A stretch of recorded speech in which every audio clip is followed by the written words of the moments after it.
ଅମର ଜୁମରରେ ଲେଖିଲେ ଅଚ୍ୟୁତାନନ୍ଦ ମହାଭାରତ ଯୁଦ୍ଧ ଓଳି ବାକି ଥିବ ଏହି ଓଳି ଘରେ 13 ମାସେ ଭୋଗ ହେବ।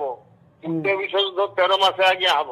ଆଚ୍ଛା ଏହି ଭାରତ ସଙ୍ଗେ ପାକିସ୍ତାନଟି ରଙ୍ଗେ କାଶ୍ମୀର ପାଇଁ କରିବ ସମର ଘୋର। କାଶ୍ମୀରକୁ ନେବା ପାଇଁ ପାକିସ୍ତାନ ଭାରତ ହାତରେ ଯୁଦ୍ଧ କରିବ। ପାକିସ୍ତାନକୁ ସପୋର୍ଟ କରିବେ। ପୁଣି 3 ସୈନ୍ୟ ତୁର୍କୀ ଇରାକ ଜାଣ ବ୍ରିଟିଶ ଆମେରିକା ସର୍ଭେ ମିଳିଣ ପାକିସ୍ତାନକୁ ବଳ ଅସ୍ତ୍ର ଶସ୍ତ୍ର ଆବର ଯୋଗାଇ ଦେବେ ଏକଥା ନିଶ୍ଚିତ ଜ୍ଞାନ।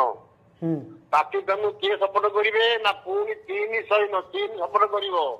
ତୁର୍କୀ ଇରାକ ଜାଣ ତୁର୍କୀ ଇରାକ ବ୍ରିଟିଶ ଆମେରିକା ସର୍ଭେ ମିଳିଣ ବ୍ରିଟିଶ ଇଂଲଣ୍ଡ ଏବଂ ଆମେରିକା ଏ ସବୁ ଲୋକ ଗୁଡାକ ସାହାଯ୍ୟ ଦେଶ ସରକାର ସାହାଯ୍ୟ କରିବ ପାକିସ୍ତାନକୁ।